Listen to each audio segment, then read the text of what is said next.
നാടുകടത്തൽ ഭീഷണിയിൽ കുരുങ്ങി part time ജോലികൾ ഉപേക്ഷിച്ച് ഇന്ത്യൻ വിദ്യാർത്ഥികൾ. നമസ്കാരം, കൊട്ടാരക്കര മീഡിയയിലേക്ക് സ്വാഗതം. ട്രംപിന്റെ നാടുകടത്തൽ ഭീഷണിയെ തുടർന്ന് അമേരിക്കയിലെ ഇന്ത്യൻ വിദ്യാർത്ഥികൾ പാർട്ട് ടൈം ജോലികൾ ഉപേക്ഷിക്കുന്നതായി റിപ്പോർട്ട്. അനധികൃത കുടിയേറ്റക്കാരെ കണ്ടെത്താൻ ജോലി സ്ഥലങ്ങളിൽ വരെ ഉദ്യോഗസ്ഥർ പരിശോധന ശക്തമാക്കിയിട്ടുണ്ട്.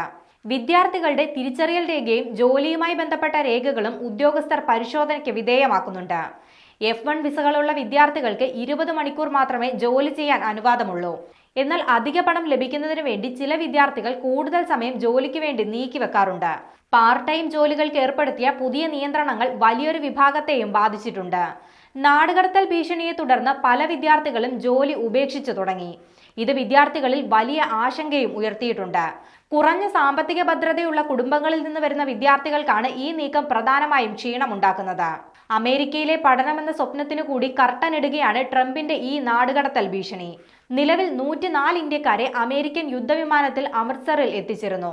വിലങ്ങണിയിച്ചാണ് അമേരിക്കയിൽ നിന്ന് ഇന്ത്യയിൽ എത്തിച്ചതെന്ന് തിരികെ വന്നവർ ആരോപിച്ചിരുന്നു.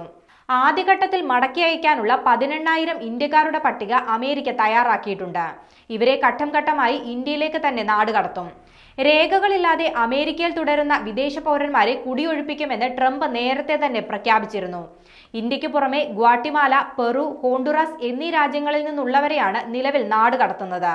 പ്യൂ റിസർച്ച് കേന്ദ്രത്തിന്റെ കണക്കുകൾ പ്രകാരം ഏകദേശം 7,25,000 ഇന്ത്യക്കാരായ അനധികൃത കുടിയേറ്റക്കാർ അമേരിക്കയിൽ താമസിക്കുന്നുണ്ട്. ഏറ്റവും കൂടുതൽ അനധികൃത കുടിയേറ്റക്കാരുള്ള മൂന്നാമത്തെ രാജ്യമാണ് ഇന്ത്യ. മെക്സിക്കോ, എൽ സാൽവഡോർ എന്നീ രാജ്യങ്ങളിൽ നിന്നുമാണ് ഏറ്റവും കൂടുതൽ അനധികൃത കുടിയേറ്റക്കാരുള്ളത്.